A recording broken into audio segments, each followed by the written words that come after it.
Ahojte, vítam vás pri ďalšom rozhovore v rámci podcastu e-shopový král. Dnes tu mám extrémne zaujímavú zostavu, takú mixovanú, by som povedal. Tuto začnem zľava. Mojím prvým hostom je Martin Lazarčík. Martin, zdravím ťa. Ahoj. Martin je CFO a majiteľ spoločnosti Corlones SK, ktorá sa venuje finančnému riadeniu a účtovníctvu pre e-shopy. A mojím druhým hostom je Alex Jančov. Alex, ahoj. Ahoj, Michal. Alex je ponovom teda Business Development Director v spoločnosti iScloud, ktorá sa venuje fulfillmentu.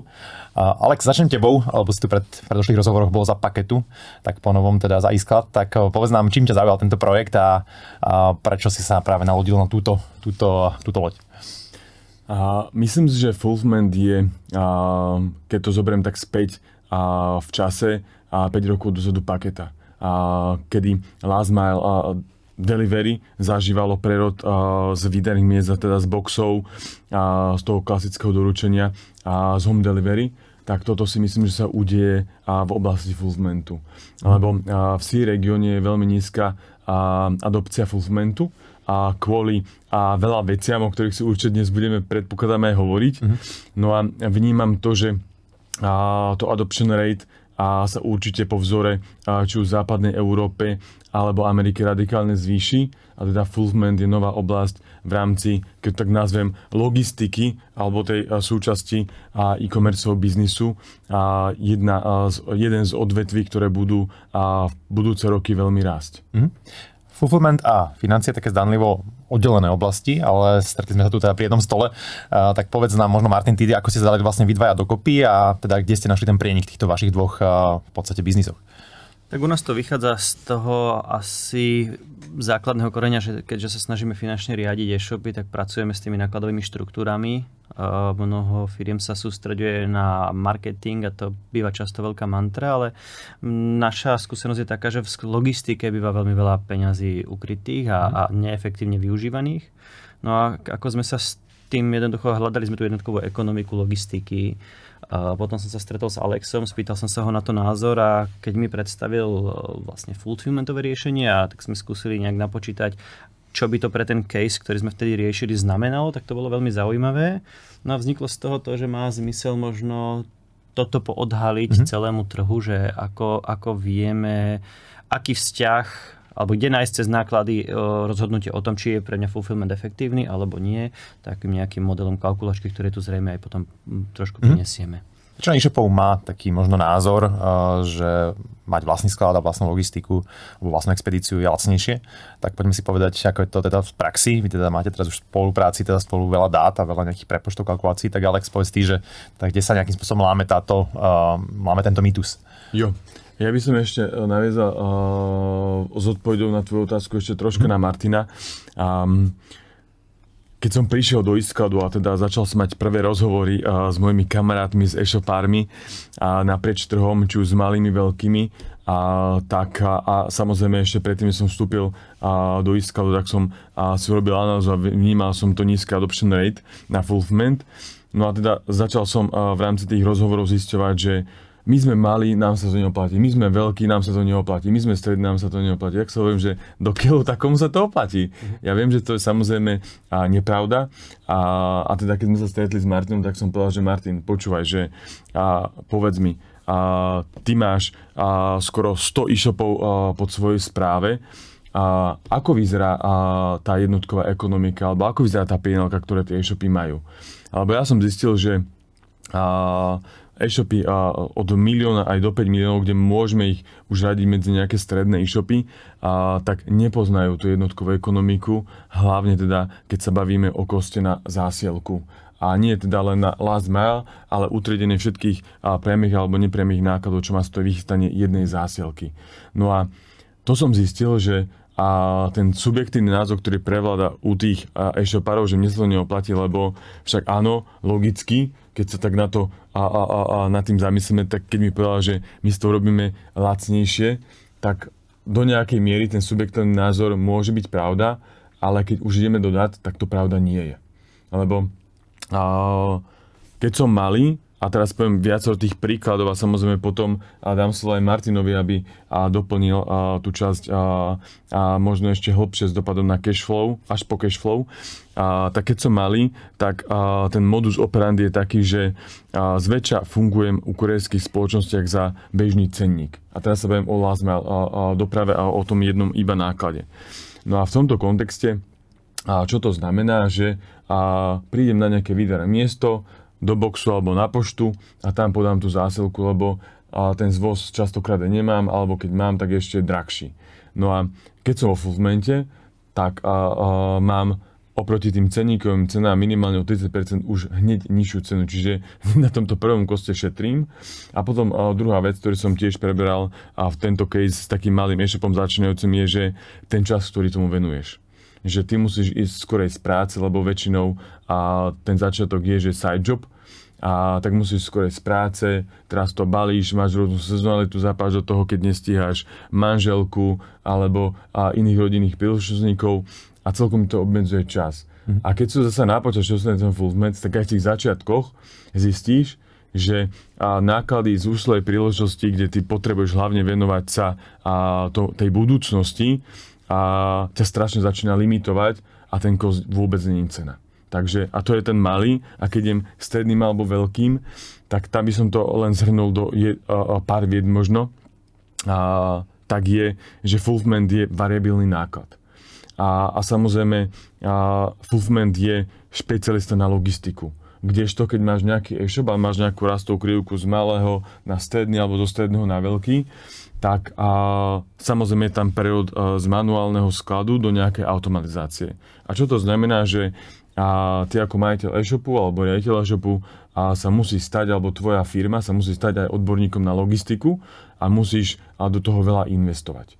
No a samozrejme až po to, že máš rôzne sezónne výkyvy a kedy vo väčšine e-shopov, ktoré poznám, tak celý management vrátane majiteľa alebo riaditeľa sú Q4, aj keď nie v celej, tak minimálne pol s nej, tak sú všetci v sklade. Takže to si myslím, že tu vzniká veľká nákladová hmla a teda nejasné jednotkové náklady, kedy samozrejme tu vnímam, že keď si aj tí strední alebo veľkí urobia dobrú kalkulačku, ktorú sa mi podarilo dať dokopy s Martinom, tak zistia, že pre väčšinu z nich tiež môže byť fulfillment jednoduchý. Alebo teda, nielen jednoduchý, ale lacnejší. Na chvíľu vás vyruším pri počúvaní tohto rozhovoru.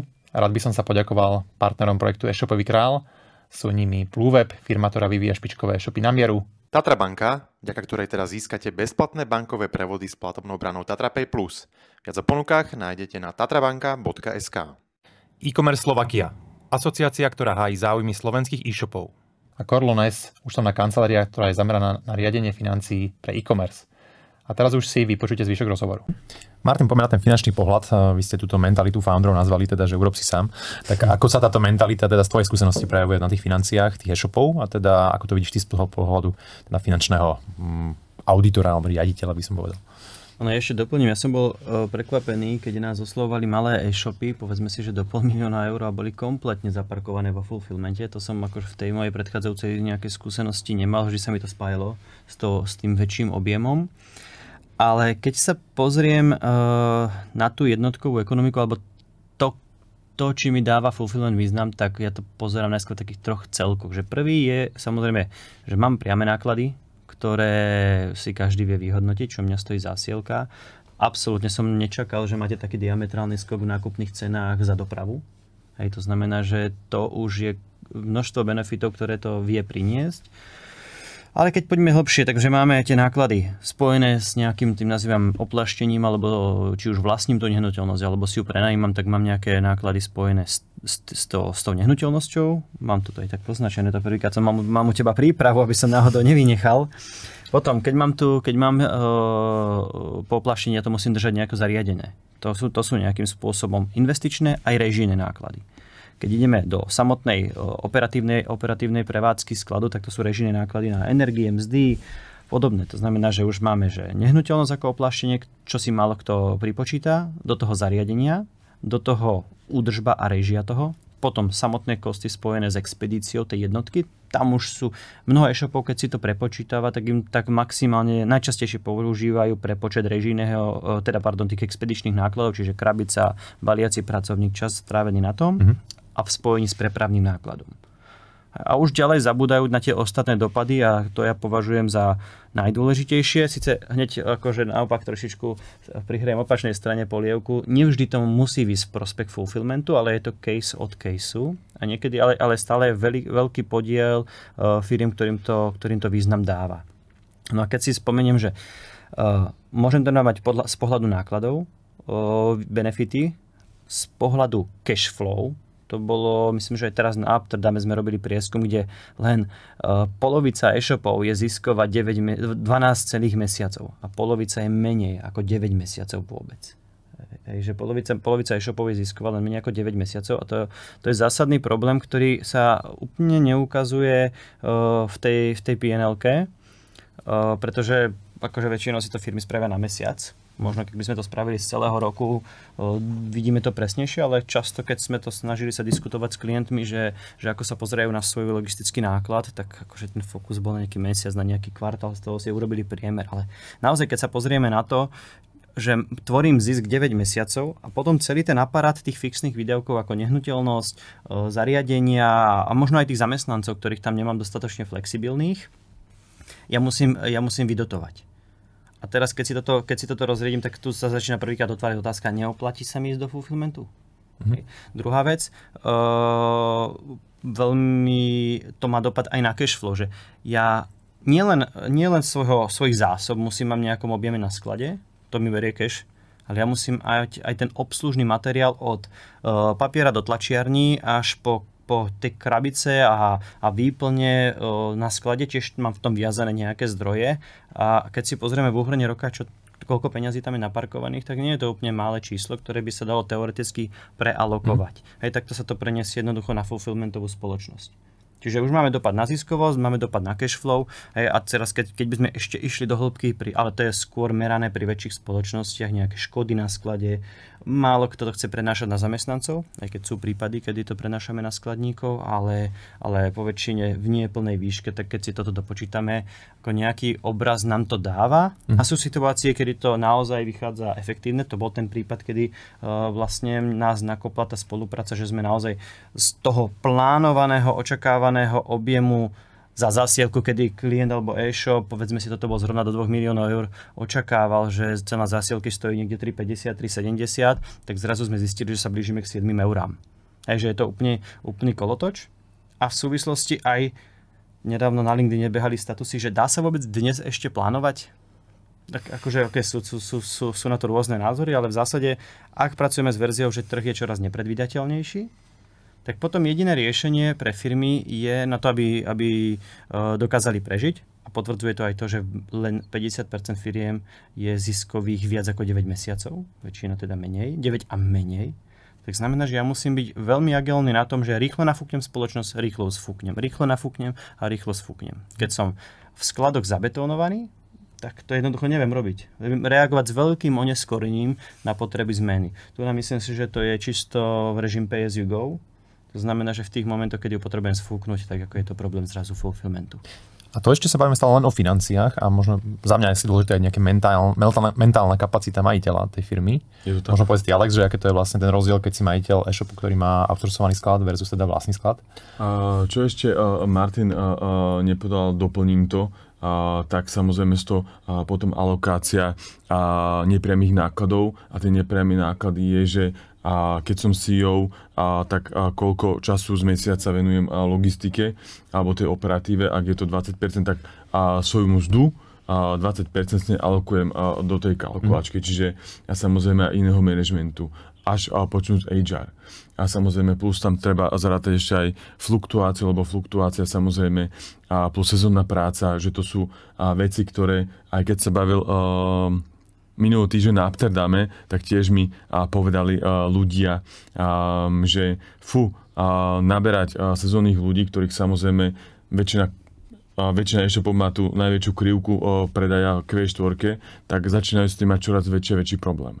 No a samozrejme toto všetko len nahráva tomu, čo tu už Martin povedal. Vy máte teda jednu veľkú novinku, aby sme nezabudli ju teda povedať, tak možno povedz na príklade tejto novinky, na tohto nového klienta u vás, čo bol vlastne ten možno hlavný, ich motivácia zmeniť to ich nastavenie v tejto téme. A to je tiež na to, čo povedal Martin, veľmi dôležité, že vedieť plánovať a vedieť byť rýchlo aktívny alebo reaktívny v zmysle na to, čo sa deje na trhu, či už je to vstup nejakého nového hráča a to, že keď sme to zažili pred pár rokmi, že sa stúpla cena reklamy a veľa e-shopov nemohli predávať, lebo im to nevychádzalo.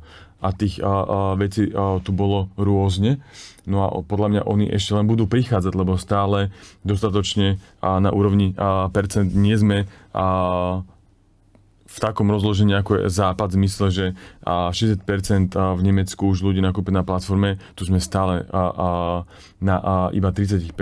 Čiže v tomto kontexte ja si myslím, že to, čo sme tu zažívali 2 roky dozadu, teda konkrétne e-shopy, tak to samozrejme sa bude ešte stále diať. No a čo tomu nahráva, že už si myslím, že veľa ľudí tým, že sa o tom už hovorí a že sme to aj troška prežili. A teda ľudia chcú plánovať, lebo samozrejme majiteľ chce vedieť, že čo na konci roka zarobí, alebo kde tá firma bude o 3 roky. Tak samozrejme sú to strategické diskusie, kde pokiaľ nie ste hazardný hráč a tá firma vaša není istým spôsobom kasíno, tak to potrebujete vedieť. No a už idem k tej odpovede na tvoju otázku. Tak nový zákazník, ktorý sa nám podal získať, už to môžem hovoriť, už sme dostali na to go, tak je Factcool. No a Factcool je firma v reštrukturalizácii, ktorá samozrejme pracuje na, nechcem povedať, že novom biznis modeli, ale upravuje ten pôvodný. No a pre nich bolo strategické, aby v tomto hľadaní a upravovaní vedeli počítať so svojimi variabilnými nákladami a nie fix kostami, ako bolo predtým, lebo Factcool bola na tržbách skoro 100 miliónna firma a teraz sa stvrkli na nejakú veľkosť, môžem povedať, že plus minus o tretinu. No a v tomto kontexte, že keď už mali prichystanú operatívu. Počkaj, o tretinu nižšie či na tretinu? Na tretinu. Na tretinu. Áno. Okay. Čiže v tomto kontexte, že keď tak firma potrebuje plávať na úrovni revenue, tak samozrejme to neviete robiť to je zabijak na fixed costy. Čiže v tomto vy potrebujete byť variabilní a som rád, že sa rozhodli pre nás. A teda pevne verím, že tu bude aj nejaké memento pre trh a pre možno aj nejaké strategické rozhodovanie iných hráčov na trhu. Ale zasa musím povedať disclaimer, že vidíme tu veľa nových malých hráčov, ktorí začínajú z obývačky, že stretol som ich na Amsterdame, ak môžem menovať, či už je to firma teraz posledná, čo mám v hlave, Doružová, v takejto veľkosti sa rozhodla hneď zo začiatku pre Fulfillment, až po tie veľké, ktoré sú staré známe na tom trhu, či je to Airim, Isador, Zayo, až po Shapen, potom Berberix, / Bilenka a aj Bloom Robins. Čiže vidím tu, že svetlé príklady v slovenskom e-commerce trhu, že už to není úplný ten mindset, že to budeme robiť sám, ale stále na počet kusov e-shopov ešte stále je to málo. Že ešte stále sú to len jednotky. Doplním ti, že na Amsterdam sme robili zaznova časť prieskumu o tom, že množstvo firiem pociťuje cashflow problémy, pociťuje ziskové problémy, ale stále veria, že z tej veľkosti im ako si z toho vyrastú, že tie fixné náklady, ktoré teraz prežívajú okolo 1 000 000 eur, 500 000, že vlastne ak budem väčší, tak mi poklesnú, že sa mi to začne rozrieďovať a tá efektivita vlastne bude absolútne v neprospech fulfillmentu. Áno, samozrejme znova potvrdzujem, áno, môžu byť tieto prípady, ale napríklad a prieskum nám povedal, že e-shop, keď je v 500 000 veľkosti alebo až do 3 miliónov, nejakým spôsobom dokáže držať prevádzkové výdavky pomerne nízko. Z rôznych dôvodov, že v prvej úrovni je z domu v šatníku má sklad a celý ten aparát neexistuje. Okolo 1 milióna ho začína budovať do 3 miliónov, ale tam nie sú ešte nejaké zásadné veci. Stále to stačí byť malý obchodík de facto z toho spraviť. Ale v momente, ak bolo v tom prieskume vidieť, že e-shopy presahujú 3 miliónovú hranicu do 10 miliónov, aj tá škala bola naozaj veľká, tak bolo vidieť, že prevádzkové náklady začínajú rásť. Tá krivka sa láme hore. Z tých 18% sa prekračuje cez 25%, napríklad začínajú voči priemerným prevádzkovým výdavkom. A to je ten moment, kedy, ak vás v tomto raste, kedy ste sa nazásobili, vyhádzení ste z cashflow, lebo keď zariaďujete a budujete aparát, tak peniaze nikdy nemáte, tak vás zasiahne kríza, tak ako nemáte možnosť pružnosti, tak je to veľmi bolestivé a to je ten moment, prečo sa tam veľmi veľa e-shopov zasekne na tej veľkosti. Rast, veľa výdavkov spojení so ziskovosťou nie celých 12 mesiacov, tak ja tú časť nákladov musím predotovať v tom takom vatovom alebo vákuovom období. Toto je jednoducho trochu benefit pre fulfillment, ale aby som nebol len veľmi pozitívny, tak dáva mi možno výrobné firmy, alebo naopak začnem, že ak si dovážam tovar a robím resell, alebo si robím white labeling, tak či si to zaveziem sem, k sebe do skladov, alebo do fulfillmentového centra, je ten istý cost. Trošku môžeme sa pozrieť na to, že ak mám výrobný podnik, vyrobím si to v jednej kancelárii alebo sklade, presuniem si to do druhého, tak ja na ten logistický náklad nemám. A ak by som bol, že niekde zďaleka, tak mi to možno do fulfillmentu nedá zmysel presúvať, lebo ten jednotkový presun, čo ma stojí, ja musím na niečom dorovnať. Ono, dostanete lepšiu cenu za jednotkovú dopravu, nejaké ďalšie benefity k tomu. Otázka, či je to dosť. Jednu vec, ktorá zase ešte nezaznela, ale bolo to veľmi veľa riešené na internete, aj medzi našimi klientami, tam bol nález, že 10/10 prípadov, že e-shopári si často nevšimnú, ako dopravcovia, prepravné spoločnosti, tá last mile, zle vypočítava sumu. To jednoducho musíme povedať, že často skreslia prepravné náklady a fakturujú viacej, ako by mali.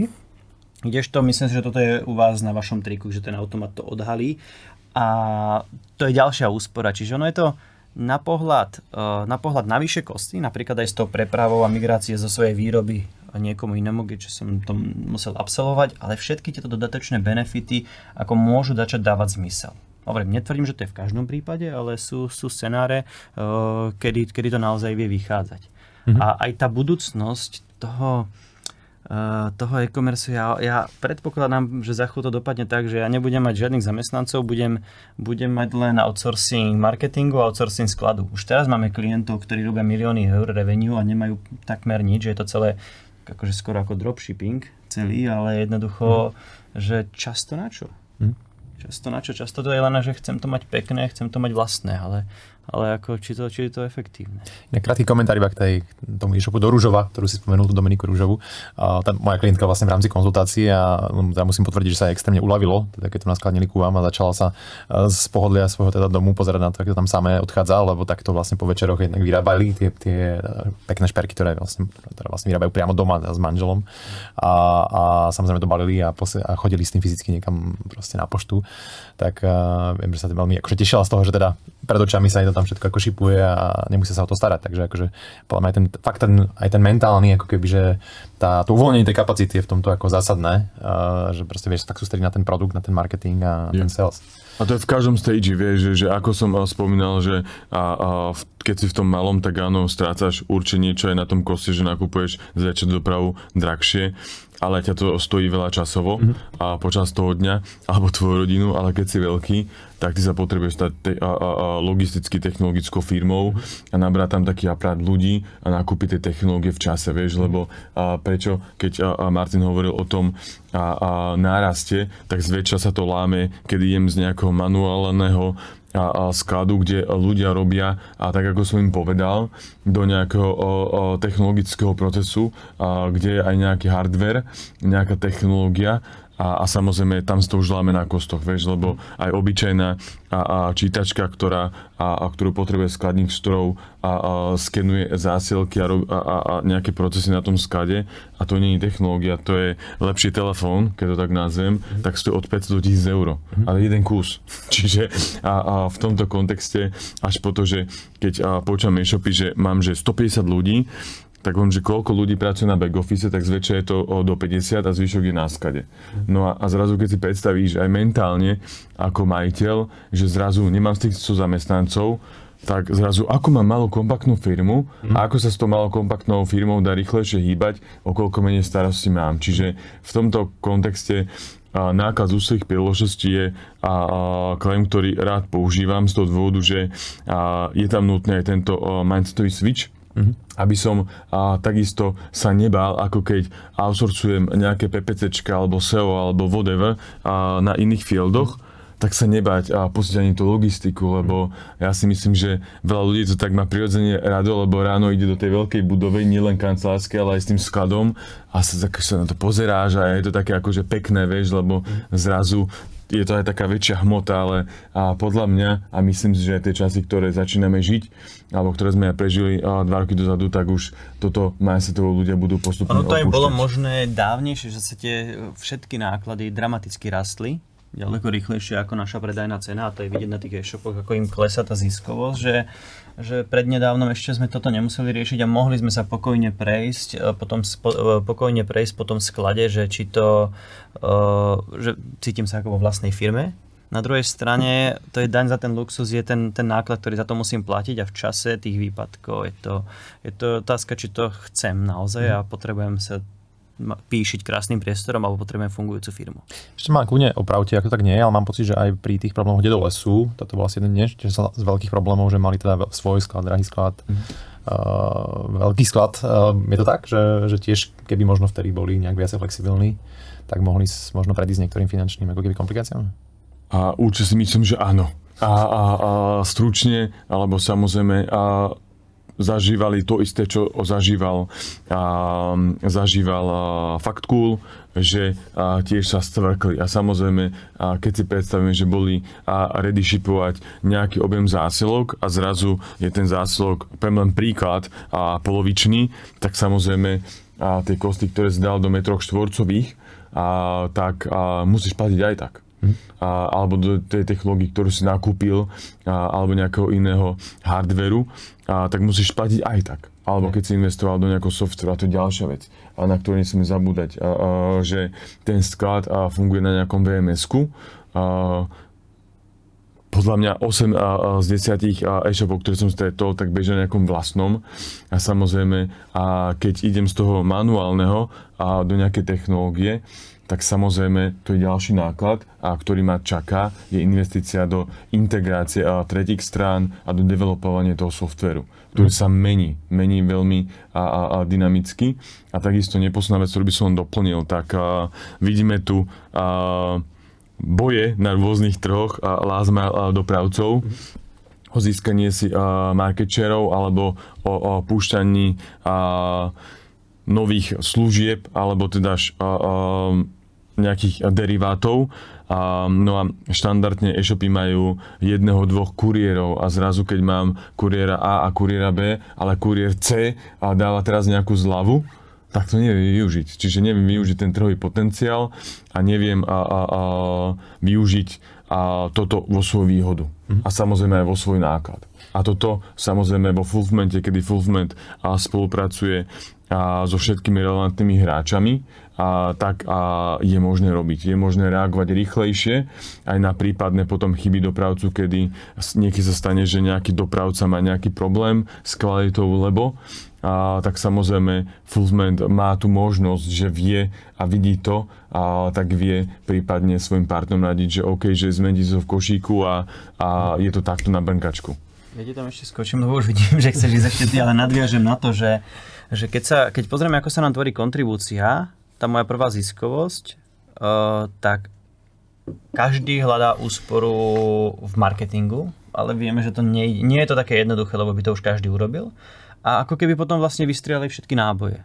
A to bol vlastne aj ten input, prečo ja som nejako začal sa do tohto viacej vrtať. Ale logistike je veľmi veľa takýchto nákladov, ktoré sa dá usporiť. Neusporíte tam 15% ako na PNOčku, môžete, aj keď teraz zrovna myslím, že máme case, kedy sa podarí cez 10% presiahnuť úsporu na tých nákladových kostoch alebo logistických. Ale dobre, nemám tam teda paušálne 15% tak ako v PNOčku, ale ako viem, že 2% ušetriť, viete, ako to ide priamo do mojej ziskovosti. A keď vieme, že máme 5% ziskovosti niekde priemerne, tak 2% to nie je málo peňazí. Hej, takže len si to treba rozobrať na drobné a pozrieť sa, čo by to pre mňa znamenalo. Ako podľa mňa sa musíme odosobniť, alebo mať tvrdo v tom biznise to musí byť tvrdo matematické. Takže to, že ja chcem mať peknú firmu a prejsť sa po nej a po tom sklade, ktorý je ešte síce studený, lebo na kúrenie budeme mať často, tak ako je to naozaj primeraná hodnota za to, koľko riskujem a koľko ma to stojí. Minimálne to riziko treba zvažovať. Ešte plus cashflow, že posledná vec, ktorú by som doplnil tiež v tom, keď sa nám podarilo zlepšiť cashflow, čiže v tomto kontexte zrazu mám viacej peňazí a teda si poviem, že OK, tak viacej ich pridám napríklad do marketingu, lebo doteraz som nemal tie peniaze, doteraz ich mám, čiže sa investujem ich do rozvoja. Tak stane sa to, že ty vlastne, že ja by som to vysvetlil, že prečo cashflow? Stane sa to preto, že ak som existujúci e-shop, tak ja môžem teoreticky začať rozpúšťať tie naviazané naviazané peniaze v tom logistickom náklade spojení so skladovaním. To znamená, že začnem rozpredávať regál, začnem rozpredávať alebo domíňam si ten obalový materiál, ktorý mám a nemusím obstarávať nový, čiže cashovo som na tom omnoho lepšie. Ja to nazývam, to je môj žolíkový náboj, ktorý je dobre niekde usadiť v rámci toho performanceu, toho výkonu firmy, že kam to dobre naalokujem tak, aby mi to drivelo biznis, že nemusím ísť do banky si požičať peniaze. Takže toto je v podstate spôsob, ako si vyťahnem peniaze, čiže z tých capexov, ktoré som tam mal, môžem ich začať rozpredávať, alebo z tých obalových materiálov. To naozaj, že sú smiešné, znie to akože smiešné, ale už v tej bublinkovej folii, koľko býva naviazaných tisícok eur, koľko v ďalších prvkoch, tam musím mať ja, OK, v fulfillmente tiež za to zaplatím. Asi lepšiu cenu za jednotku krabice, lebo ich je obrovský objem, ale ja nemusím mať trojmesačnú poloročnú zásobu v sklade vo všetkých tých prvkoch. Takže to sú prvky, kedy si to vyťahujem na cash flow v čase, keď už som mal interný sklad a prechádzam. A naopak, ak som nemal, alebo nepotrebujem, ešte som doma a potrebujem budovať aparát, tak z domu je podľa mňa omnoho lacnejšie to vyparkovať do fulfillmentu rovno, lebo ma nečaká tá plejada jednorázových výdavkov, ktorá by som spojení s vlastným skladom mal. Takže v tomto smere mi to dáva zmysel. Super. Tak povedzme, že som e-shopár a teda dáva mi to zmysel, to, čo tu teraz sa rozprávame. Akým spôsobom zistím teda, či to je vhodné vlastne pre môj konkrétny e-shop? Tak poďte nám povedať, čo ste si spoločne vymysleli vlastne, akú službu. Asi to poviem tak, ako to vzniklo v skutočnosti, že našim klientom sme spravili tým, že som posadnutý tou kontribúciou a tým, ako sa tvorí, tak som chcel vedieť, ako sa skladali marketingové výdavky a v detaile, ako sa mi skladá jednotková ekonomika logistiky, hlavne vo fashion spätná logistika a všetky s tým náklady spojené. No my sme si vlastne povedali, poďme dať na stôl tomu klientovi všetko, čo ma stojí, alebo čo mám spojené s rozvozom jednej zásielky. Čokoľvek tomu potrebujem, a to som spomenul, od tých nehnuteľností, toho opláštenia cez revízie tých nehnuteľností. Potom mám zariadenie toho skladu, to má zase svoje revízne cykly. Potom tam mám tú prevádzkovú režiu skladu od zamestnancov po energie a spojené náklady s tým. Expedičné náklady, tie priame krabice, obalový materiál, baliaci pracovníci. Prepravné náklady, ktoré sú s tým spojené a v mojich cenách, aký ja ako e-shop to mám. Tak toto sme dali mi na stôl v rámci objemu dát, v rámci nášho takého checklistu toho, čo sme pozisťovali. A po väčšine to takto zoberieme a skočím za Alexom, že pozri sa mi, čo by to stálo u vás. Ja samozrejme, Alex má asi nejaké má doplňujúce otázky, ktoré ja už nie som dobrý interpretovať, ale zase to je môj, čo už nie je môj job, že my chceme zistiť, koľko nás to teraz stojí a odovzdať, pozrieť sa na to, koľko to potom cez vaše prepočty by stálo to isté u vás. Jo, ale keď len doplním, tak s Máťom sme sa zhodli, že OK, keď to zhrniem, že veľká časť e-shopov nevie si porovnať alebo nevie ani, aké má aktuálne kosty na celú logistiku takú. a teda už vôbec sa to teda nevie porovnať čo by ich to stalo pri outsourcingu. Tak sme sa s Maťom dohodli, že OK, poďme z toho vytvoriť službu a dáme ho do konca roka zdarma, čiže keď pôjdete na stránku iskat.com, tak v hornej lište v hlavičke je sekcia audit, no a ten pozostáva z 3 krokov. Čiže na tej stránke len zanechám jednoduché údaje o sebe, o svojej firme, následne ho kontaktujeme a následne dostáva kontakt na Maťa Lazarčíka a ten s ním prechádza finančný audit. Ten trvá do 8 hodín cca, kedy Maťo má veľký Excel, kde myslím, že sme už zadefinovali všetko spoločne, že čo by sa do tej jednotkovej ekonomiky malo dať, čo stojí tá logistika ako taká, ako celok. A následne mi toto Martin pošle a ja robím tzv. Logistický audit, kedy máme nejakú ďalší Excel, nejaký set otázok, čo sa týka logistiky na ten daný e-shop. A toto keď nám vyplní, zasa za logistiku je to tiež do nejakých maximálne 8 hodín spoločnej práce s tým e-shopom, čiže celko 16 hodín. No a za tých 16 hodín my potom vygenerujeme výstup, kedy si môže porovnať, alebo teda dostane e-shop kvalifikovaný výstup, ktorý je pravda, alebo je to z jeho účtovníctva, že čo ma stojí teda naozaj celko logistika, a potom dostanem porovnanie, že čo by ma stal outsourcing. A už je to na ňom, že či sa rozhodne, že či to outsourcuje a či pôjde do Iskadu, alebo si robiť nejaký tender, ale chceli sme priniesť túto službu na nejaké krátkodobie zadarmo, lebo samozrejme tých 16 hodín my sme s Maťom nacenili aj za to know-how, ktoré dávame na 1,000 € pre e-shopy, a teda od budúceho roka to už bez poplatnenia, lebo zasa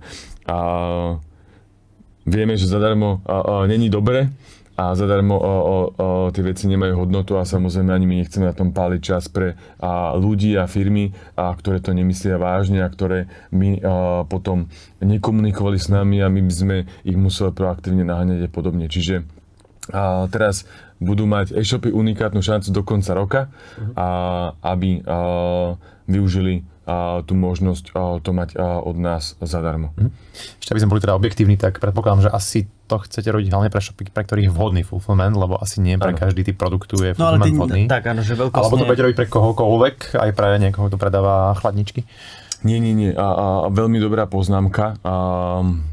Takto, my sme fulfillment, ktorý robí ten mass market a teda, aby si to vedel možno aj poslucháč predstaviť, čo to znamená, tak je to priemerná zásielka škatuly od topánok.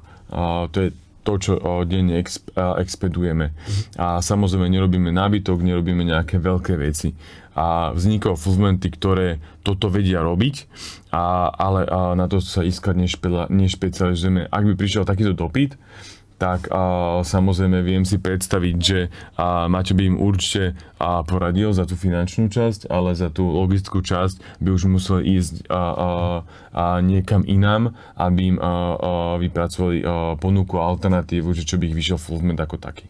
Čiže čím menší a ľahší produkt, tým lepšie a tým väčšie je, že im to bude dobre vychádzať. Áno, ale zase berem, že ten mass market, ktorý je a ktorý sa predáva, či už je to fashion, potom nejaká consumer electronic, ktorá akože, alebo nejaké príslušenstva, potom parfюmy, alebo teda ten celý beauty segment, alebo nejaké suplementy, čiže to najviac, čo sa predáva na internete, tak sú zväčša malé produkty a to je aj najväčší objem e-shopov, ktorí sa bijú v týchto vodách. A samozrejme tie niše, tak samozrejme aj tým vie máte pomôcť, ale už my ako spoločnosť získať nie. Tak pre nás je to akože v zásade veľmi podobné náklady sú, alebo veľmi podobné otázky musia byť, či už pre e-shop s malou krabičkou, alebo naozaj, že ako si spomenul, chladnička. Takže pre nás to je v zásade jedno. No. Najdôležitejšie nacítiť, že čo je najdôležitejšie si identifikovať pre každú firmu jednotlivo, čo vlastne je tá moja jednotková ekonomika v rámci logistiky. A pravdepodobne sú to podobné otázky. Neviem si predstaviť možno okrem nejakých subscription alebo nejakých SaaSových služieb, že by to bolo niečo iné, že kde mám veľmi veľa služieb, ktoré delivernem pomerne ľahko, ale V zásade je to isté. Ale pokiaľ teda minimálne si chcem tie financie nechať zauditovať, tak ako viem prísť za tebou a akože nie je to viazané tá spolupráca alebo tá služba len na tak my to robíme robíme dlhodobo, takže my jednoducho, lebo to je tá must have informácia o sebe, že ja musím vedieť, čo mám, že kde tvorím ten biznis a keď si tam nedopočítavam tú jednotkovú ekonomiku, tak akože zabudám vidieť to, kam sa mi dá oplatiť dávať peniaze. Že to nie je len výsledok marketingového kostu, že toto sa mi super predáva. Keď je to, mali sme prípady, kedy bol produkt, ale to bolo skôr do takej hĺbky sme išli, že sme videli, že tento produkt nám najviac vyťažuje zákaznícky servis. Hej, a musíme tam hajať 2 ľudí navyše kvôli tomu, a keď si pozriem jeho maržovosť, tak vlastne mi to nedáva žiadny význam. Hej, ale to už je veľká hĺbka. Ešte možno, Alex, na teba otázka, lebo keď som e-shopár, možno uvažujem nad tým, že jednak bavili sme sa o tej cene, ďalšia vec možno nejaká teda rýchlosť toho doručenia, to možno, keď by si vedel možno porovnať voči tomu, keď teda máme vlastný sklad. A ešte jedna vec je nejaká možnosť nejakej personalizácie toho obalu, lebo tiež sú shopy, ktoré si dávajú záležať na tom balení, tak ako veľmi vy ste schopní nejakým spôsobom custom zabaliť a teda obrandovať možno tú zásielku. Veľmi dobrá otázka. Začnem od konca. Samozrejme, prečo veľká časť, nejaká časť e-shopov a nechce ísť do fulfillmentu, lebo si hovoria, že ježiš, ale my stratíme identitu, my to tak pekne balíme a každú zásielku navoníame a dáme jej možno aj pusu a podobne, aby zákazník bol šťastný. Ale toto sa stráca vo fulfillmente. A zasa, ja to porovnávam s jedným produktom, ktorý má polovica minimálne populácie rádo, a to je Apple. A Apple, keď si objedná niekto napríklad za Alzi, tak ako mu príde zabalený?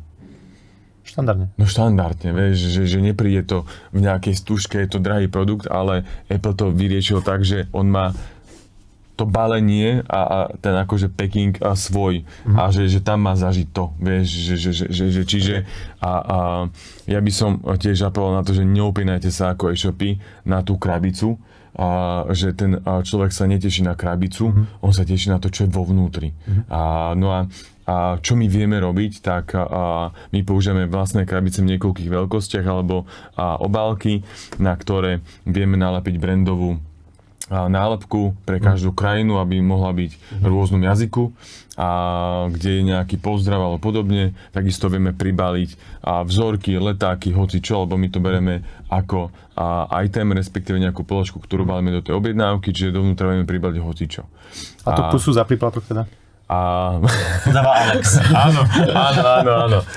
Čiže v tomto kontexte zasa som rád, že už nejaká časť e-shopov sa od toho balenia odprostila, že sa snažia ako keby už z výroby má ten svoj produkt nejak zabalený, aby ten box bol iba ochranný box, ako to má byť, lebo to nemá byť beauty balenie niečoho, ale to je len ochranný box pre ten produkt, ktorý má byť nejako zabalený, vieš, a to je už, by som chcela, vnímam to u niektorých e-shopov, že to už mám vyriešené, že už tieto svoje balenia majú priamo z výroby vyriešené, že už k nám to tak chodí a my to len dáme do tej transportnej škatule, že tak by sa to malo volať. Lebo tak to aj je, že to je transportná krabica, aby sa zabezpečilo, že sa obal nepoškodí. A napríklad tá Alza, keď sme spomínali, tak ona časť tovarov šipuje už aj bez kartónu. Lebo samozrejme nejaká časť výrobcov chce, keď je to pekný obal, a niekedy nám ako zákazníkov to vadilo, že ježiš, ale však nám to príde dobuchané, ale aj tam zistili, že zákazníkovi to nevadí. Čiže ja by som možno z tých subjektívnych predsudkov išiel do tej reality a možno sa pozrieť na tých najväčších, ako fungujú, že či to naozaj je tak. Dobre, čiže pusy nie, parfémy nie, nálepka áno. Áno. Paska brandovaná? Nie. Dobre, aby sme... My používame tiež veľmi dobrá poznámka. Naše kartóny sú robené aj na ľahké vrátenie, čiže máš tam ako keby, že dve pásky a samozrejme tie kartóny sú robené tak, aby náš operátor s tým strávil minimálne času, čiže on to len odlepí tú ochrannú vrstvu tej pásky, zalepí. A samozrejme zákazník, ak sa rozhodne tovar vrátiť, tak on otvorí tú škatulu, presne taký vymedzený postup je na to na tej škatule, asi to poznáte niektorí, ktorí nakúpite na internete. A ak sa teda rozhodne, tak odlepí druhú ochrannú vrstvu z tej pásky, ktorá je tam druhá, a zalepí znova tú škatulu a pošlá mu späť, že tá transportná škatula je dizajnovaná. Tak znova použijete potom? Áno, nie, na dve cesty.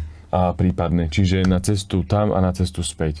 Čiže preto my tam nedáme tú pásku, lebo samozrejme by sme s tým zabili viacej času a samozrejme potom by zákazník musel doma hľadať pásku. My vieme, že on že doma ani častokrát tu tlačil nemá, aby ten štítok vytlačil. Takže v tomto kontexte my sa snažíme tomu koncovnému zákazníkovi tú cestu čo najviac zjednodušiť.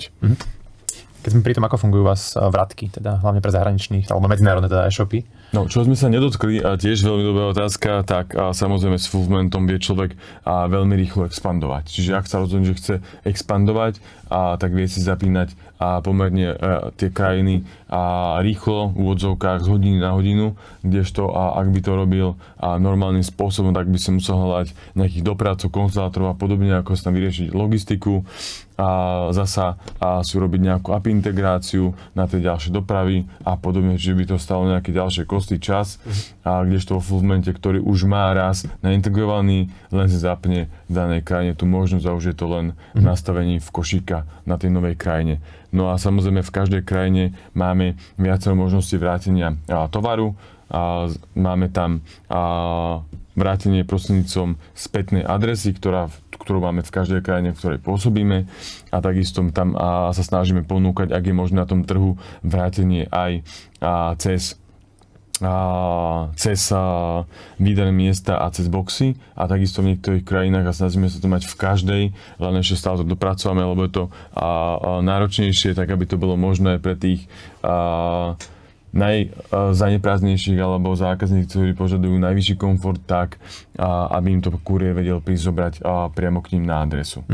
Takže tieto možnosti ponúkame. Ja tam ešte doplním, že aj vlastne z toho technického pozadia toho účtovníctva vypárovať platby dobierok v niektorých, nazvem to, že európskych exotických destináciách nie je úplne jednoduché. Tak jednoducho to dostanete v jednom exporte, alebo dostaneme z skladu, kde jednoducho si to pomerne jednoduchým spôsobom vypárujem a nemusím robiť bádateľa alebo platiť alebo tvoriť si drahé nejaké prevodové mostíky, ktoré ešte aj tak na prvýkrát neodladím perfektne. Tu nás sa to jednoducho tým objemom už sám vlastne človek vie, na čo sa má pozrieť a veľmi rýchlo sa odlaďujú tieto veci. No a čo sme ešte zistili, len doplním pri tom, tak hlavne pri menších alebo stredných e-shopoch, tak keď majú hlavne rôznorodosť svojich partnerov across X country, v ktorých pôsobia, takže vždy nemyslia na tie dobierky a ako príjmajú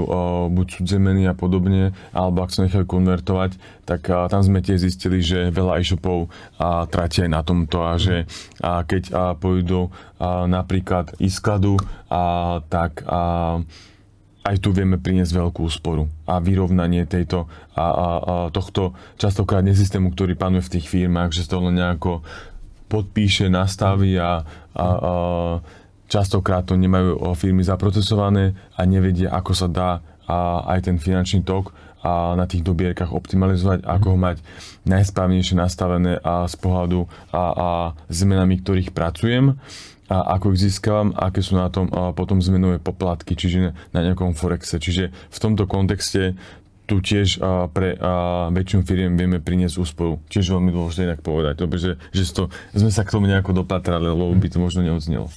Ešte možno pre zopakovanie, lebo bol tu nedávno teda Martin Mitošinka od vás, tak teda, že koľko krajín vlastne viete reálne takto zabezpečiť v rámci tej expanzie, ktoré máte pokryté, a možno ešte povedz v krátkosti v tej rýchlosti doručenia. 220 krajín, teda celý svet, robíme cez DHL Express, ale ten core nejaký európsky, nejakú európsku 20 sedmičku, tak robíme štandardne v nejakej D+1, D+2, D+3, ale teda, aby som to zjednušil, tak 11 krajín už dnes robíme D+1. Takže v tomto kontexte sa snažíme zrýchlovať. Myslím, že to je aktuálne a akože tých 11 krajín sú akože core markets pre väčšinu našich klientov alebo klientov, ktorí poznám, že tam oni pôsobia. Lebo je iba málo hráčov, ktorí shipujú inde. A ak shipujú, samozrejme shipujú to tiež aj s nami, aj naši zákazníci, tak im stačí tá D+2 alebo D+3 v niektorých krajinách, kde im, keď to tak poviem jednoducho po lopate, sem tam spadne nejaká objednávka. Tak čo mi vrtá hlava posledné roky je, že väčšinou e-shopy teda expandujú Európa, typicky ako CEE, potom možno US. Máte nejakých klientov alebo nejaké lídy, ktoré by chceli šipovať do Ázie? Zo Slovenska? Nie. Je to akože tým, že tam proste nie je šance konkurovať podľa teba cenou, alebo čo je ten dôvod, že tá mentálna rozdielnosť? Vôbec sa o tom nehovorí, hej, že pri tom tie trhy sú akože obrovské, rastové. Hej. Ja si myslím, že je to kvôli tomu, že a ty nerobíš takú edukáciu, že expandujete do Ázie a samozrejme nebola ani taká konferencia. Takže musíme urobiť. Presne tak, akože je to pravda, ale berte to s nadsázkou, je to o tom, že ľudia expandujú do tých krajín, do ktorých vedia a do ktorých im vedia nejakí ľudia pomôcť. Častokrát, zasa veľmi dobrú tému si otvoril, lebo častokrát ma mrzí, že niektorí zákazníci, keď sa bavíme, že ale nám nejde Rumunsko alebo Bulharsko tak ako očakáme, alebo Grécko, tak im hovorím, že a bol si v tej krajine? Ako majiteľ e-shopu, že nie.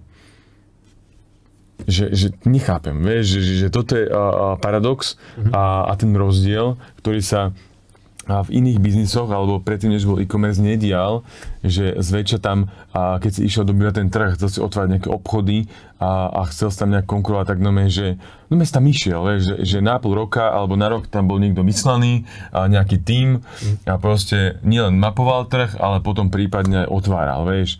Ale dneska, tým, že tá expanzia zväčša to robia a postupujú v rámci nejakej pyramídy e-shopy alebo väčšina, ktorých poznám iba na základe nejakého SEA a PPC analýzy a teda, že OK, čo ma tam stojí bidovanie nejakého slova.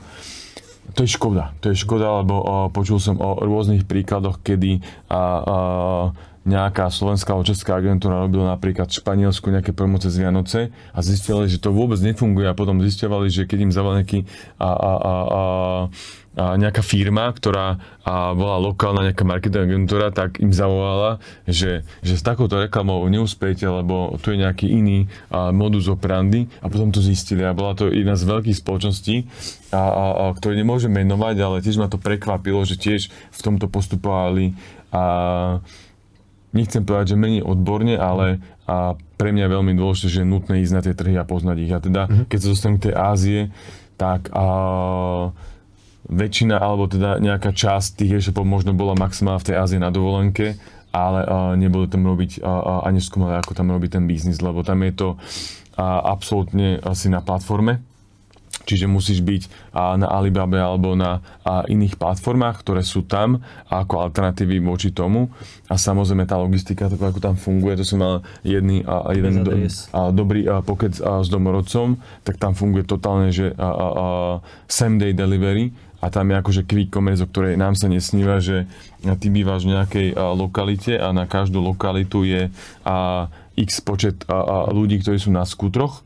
A ty keď chceš notebook, tak on ti ho priniesie za hodinu, vieš. Ty keď chceš vodu, tak ti ho priniesie za pol hodinu, vieš. Čiže tam to funguje úplne inak. Úplne inak. Čiže ísť do Ázie a si myslím, že potrebuješ hlboké poznanie, až samozrejme po politické poznanie, ktoré samozrejme v nejakej veľkosti, ak by si mal nejaké veľké ambície, tak ťa môže obmedziť, ale si myslím, že a možno by som sa vrátil k tomu, že čo som povedal aj v záverečnej reči na Amsterdame, že nikdy nebolo ľahšie expandovať a nikdy nebolo lacnejšie expandovať ako dnes aj za pomoci AI nástrojov, tak aby ľudia a e-shopy expandovali a podľa mňa stačí, keď budú expandovať aj v rámci Európy a urobia si tú šírku a tie nejaké ďalšie nohy biznisu v Európe. Alebo po prípade troška v Amerike, lebo tá Ázia už bol veľký defokus pre väčšinu z nich. Takže vnímam, že je o 5 minút 12 a e-shopy by sa mali vydať a otvárať si nejaké ďalšie e-shopy a snažiť sa expandovať za nízke náklady, skúšať to, lebo veľmi dobrý príklad a bal som sa o tom aj na Amsterdame so Slávkou, alebo ešte predtým som bol na Reshoperi a v panelovke, alebo teda na Runtables, kde o tom hovoril aj Štepán z Kuliny. Oni pomerne cez nízke náklady otvárajú x krajín a rok sa to indexuje, nepadá z toho veľa objednávok, ani do toho nejak nebušia a po roku to už ide. A už potom pridávajú troška peniažkov a potom samozrejme na konci dňa je to nejaká snowball, ktorá už vyzerá zaujímavo a už podiel danej krajiny na revenue a už není, že je všetko závislé na Česku alebo Slovensku, ale už tam mám nejaké ďalšie nohy a v prípade, že v nejakej krajine, napríklad na Slovensku sa zraže PNO, možno až tak nebude úplne vadiť, lebo tu mám nejaké ďalšie krajiny, ktoré mi možno pofrčia. Takže hovorím, nebal by som sa expandovať, experimentovať, ale Ázia by bola veľké sústo. Dobre, tak každopádne môžeme tam podniknúť nejaký výlet v rámci e-commerce Slovakia. Za chvíľu sa tam chystá trade show, tak minimálne na trade show tam treba ísť. Dobre, poďme to chalani zosumarizovať. Martin, povedz za teba teda, keby si mal teda povedať nejaké plusy, minusy fulfillmentu z toho finančného teda pohľadu, ako by si to teda zabalil celé do nejakých odporúčaní krátkych? Ten fulfillment mňa sám prekvapil a treba brať do úvahy to, že je tam lacnejší nákup dopravy, lacnejší nákup tých obalových materiálov, pretože to kupujete po kamionoch, to e-shopy veľmi ťažko dorovnajú a ja aj napriek tomu, že by to vychádzalo drahšie, by som bol z titulu tej pružnosti a flexibility, čo považujem za najväčšiu hrozbu e-shopov, za niečo, čo by malo byť blízko must have, ak nenájdem nejaké základné dôvody, prečo by to môj biznis zrovna nemal mať. Na to ten audit je, na to tá komunikácia je. Tak to je neuveriteľný benefit, tá flexibilita. Že vo všetkých ostatných nákladoch, či už marketingu, prevádzke, viem byť pomerne flexibilný, ale v tých skladoch to je najväčší betón, ktorý mám vyliatý na nohách.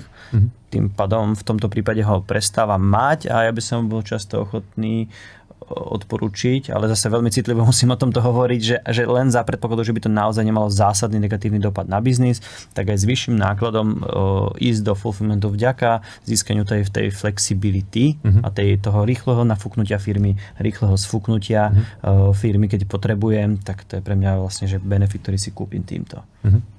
Či svojím spôsobom aj taký pokojnejší spánok asi. No, málo kto pracuje s rizikom. Hej, že keď už pôjdeme do veľkých spoločností, tak práca s rizikom je rovnako zásadná ako práca s hotovosťou alebo práca so ziskovosťou.